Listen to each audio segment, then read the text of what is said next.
Pozdrav slušateljima. Ja sam Alvize, a ovo je Ex Tenebris Vox, iliti Glas iz tmine, audioblog poetske, filozofske i kritičke riječi. Besmrtni epitaf Claire Harner. Američka pjesnikinja i novinarka Claire Harner iz Kanzasa, rođena 1909. Umrla 1977. spjevala je jednu od najljepših epitafnih poema i to u počast svome prerano preminulu bratu. Objavila ju je 1934. u časopisu za poeziju The Gypsy pod naslovom Immortality. Da bi kasnije poema još mnogo puta bila reproducirana u raznim tiskovinama i prigodama, najčešće bez navođenja imena autorice. Zahvaljujući svojim dirljivim stihovima, s vremenom pjesma postaje toliko učestala u funeralnim obredima na anglofonom području s obje strane Atlantika, da se u neznanju rodio mit da je ona dio narodne, tobože domorodačke baštine. Štoviše, popularno će poemu mnogi krivo pripisivati izmišljenim ili lažnim autorima, uključujući plagijatorske pokušaje otimanja autorstva originalnoj pjesnikinji, u čemu je osobito uporna bila stanovita kućanica iz Baltimora.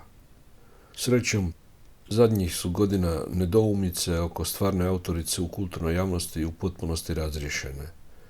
No, pogrešne se atribucije njena djela i danas u nemalom broju mogu naći u virtualnoj zbilji interneta. Krasni stihovi Harnerove dojmili su se dakako i mene, pa nisam odolio izazovu sastavljanja novog hrvatskog prijevoda za potrebe ovog audiobloga.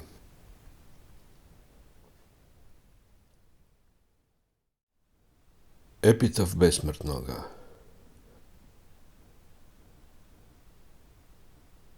S očima suznim uz moj grob ne staj.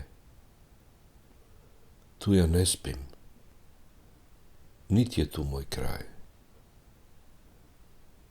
Mnoštvo ja sam vjetrova što pušu i biju, pahulja sam ocijaj što u snijegu se kriju.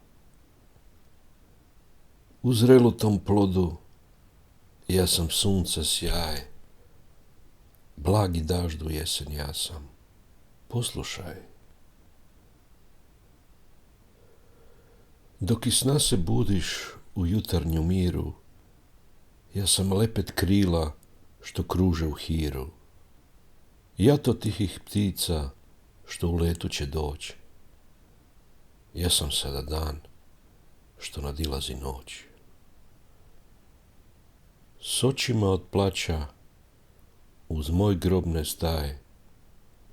Ja tu nisam, nit sam umro, znaj.